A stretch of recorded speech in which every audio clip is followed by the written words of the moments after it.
और इस वक्त की बड़ी खबर सामने आ रही है। इंदौर में दर्दनाक हादसा हो गया है। बड़ी खबर आप देख रहे हैं, जहां पर 2 मंजिला इमारत में आग लग गई है। 6 लोगों की जलकर मौत भी हो गई है। इंदौर से इस वक्त की बड़ी खबर सामने आ रही है। शॉर्ट सर्किट से आग लगी है। आग की वजह शॉर्ट सर्किट बताई जा रही है। और इंदौर में दर्दनाक हादसा हुआ है, जहां पर एक इमारत जल गई, इमारत में आग लग गई। 2 मंजिला इमारत बताई जा रही है जिसमें आग लगी और 6 लोगों की जलकर इसमें मौत भी हो गई है। और वहीं बिहार के वैशाली में तमंचे पर डिस्को हुआ। बिहार के वैशाली में तमंचे पर डिस्को का एक वीडियो सोशल मीडिया पर वायरल हो गया। वीडियो में 2 महिला हाथ में पिस्तौल लेकर डांस करती नजर आई। इस दौरान उन्होंने पिस्तौल से फायरिंग भी की। उत्तर प्रदेश के रामपुर में झूला झूलने पर हुए विवाद में 2 लड़कियों के बीच मारपीट हो गई। बाद में इस घटना का वीडियो सोशल मीडिया पर वायरल हो गया।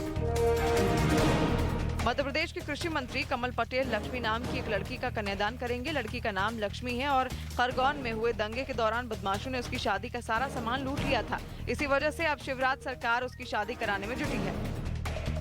इस बीच ब्रिटेन ने दावा किया कि जल्द ही रूस को जंग के लिए हथियारों के लाले पड़ सकते हैं। एक इंटरव्यू के दौरान ब्रिटेन के chief of defence staff Tony Radakin ने दावा किया कि रूस के पास मिसाइलों की भारी कमी हो गई है और इसका असर यूक्रेन पर हो रहे रूसी हमले में दिखना शुरू हो गया। ब्रिटेन के chief of defence staff Tony Radakin का दावा है कि पिछले दिनों रूसी सेना को सप्लाई होने वाले हथियार उन्हें समय पर नहीं मिल पाए, जिसकी वजह से हमले की धार कमजोर पड़ गई। हालांकि ये दावा ब्रिटेन का है, जो यूक्रेन को शुरुआत से हथियारों की लगातार सप्लाई कर रहा है, इसलिए कि जंग में जेलेंस्की कमजोर ना हो और युद्ध लंबा खिंचता रहे, इसलिए भी कि इससे रूस के आर्थिक के साथ साथ सैन्य ताकत का भी नुकसान हो।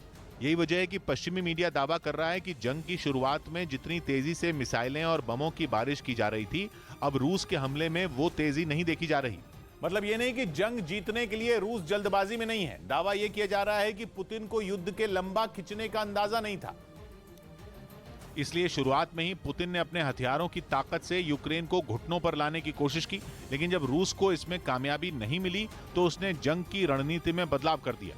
लेकिन जैसे जैसे युद्ध लंबा खिंचता जा रहा है, रूसी सेना के लिए हथियारों की सप्लाई में रुकावट आ रही है। और दावा तो यह भी है कि रूस में बैठे सेना के कई अधिकारी जंग में अब तक जीत हासिल नहीं होने का ठीकरा एक दूसरे पर फोड़ रहे हैं।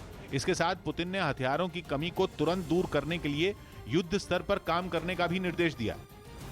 और यूक्रेन पर रूस का हमला लगातार जारी है। रूस ने ताजा हमले में यूक्रेन के एक मिसाइल सिस्टम को ध्वस्त कर दिया है। रूस ने दावा किया है कि surface to air S-300 missile system को ध्वस्त कर दिया गया है। इस मिसाइल सिस्टम को तबाह करने से पहले रूस की सेना ने अपने रडार से इसका टारगेट किया और उसके बाद लॉन्चर से इसे ध्वस्त कर दिया। वीडियो में साफ देखा जा सकता है कि कैसे भयानक विस्फोट हुआ है। उधर यूक्रेन जंग के बीच ईसाइयों के सबसे बड़े धर्मगुरु पोप फ्रांसिस नेटो पर भड़क गए। इटली के एक अखबार को दिए इंटरव्यू में उन्होंने आरोप लगाया कि नेटो की वजह से ही रूस ने यूक्रेन पर हमला किया।